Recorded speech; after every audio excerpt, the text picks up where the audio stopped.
Welcome to a bonus episode of Mini Air Crash Investigations. I make bonus episodes when I find a really interesting air crash, but I don't have enough information about the accident to make a full-fledged episode. Today we'll be talking about the 2003 Congo air disaster. If you're scared of flying, you probably had this mental image of a door flying open mid-flight and screaming people being sucked out as the cabin descends into chaos. But this rarely happens, as the air pressure in the cabin forces the doors of the airplane shut. But rarely doesn't mean never, and for 124 people on the 8th of May 2003, it was all too real. An Ilyushin 76 was flying above the Congo, carrying anywhere from 160 to 350 people. As I mentioned before, the information on this is fuzzy at the best. The flight was operated by Ukrainian Cargo Airways. They regularly chartered this airplane to transport troops as well as their families. This was the case today.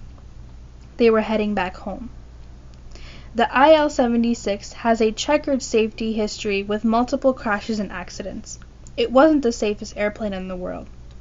But the Soviet airplane was cheap to operate, and it had a huge carrying capacity. It had a cargo hold that was big enough to accommodate trucks and tanks. Since this was a military transport, the interior was not like your average airliner. You had folding chairs on the sides and people were sleeping on the floor and at the back. People were crammed onto the airplane, on the floor, on the benches, wherever they could find room. As the plane was passing through 10,000 feet, the unthinkable happened. The back doors of the IL-76 opened. The huge doors at the back. These were designed to open fully so that trucks and tanks in the cargo hold could be airdropped. Now those huge doors opened on a plane filled with people.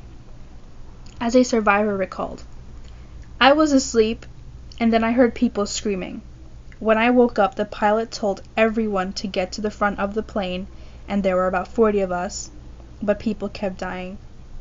There were only about 20 survivors.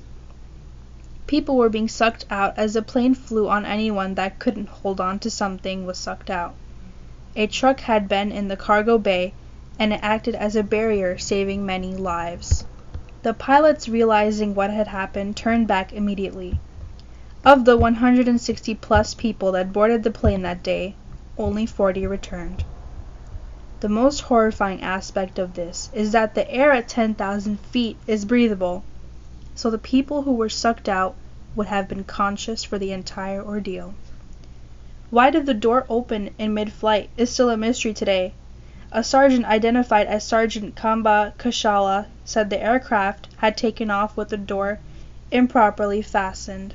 That isn't out of the realm of what's possible. We've had multiple crashes where that is exactly what happened. There are other theories as well.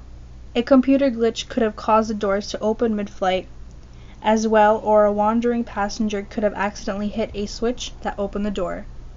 We do not know which scenario was the one that took place that day, but if you're scared of flying, you might want to pay attention next time to that fasten seatbelt sign.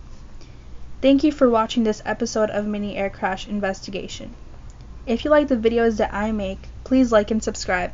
See you guys next time.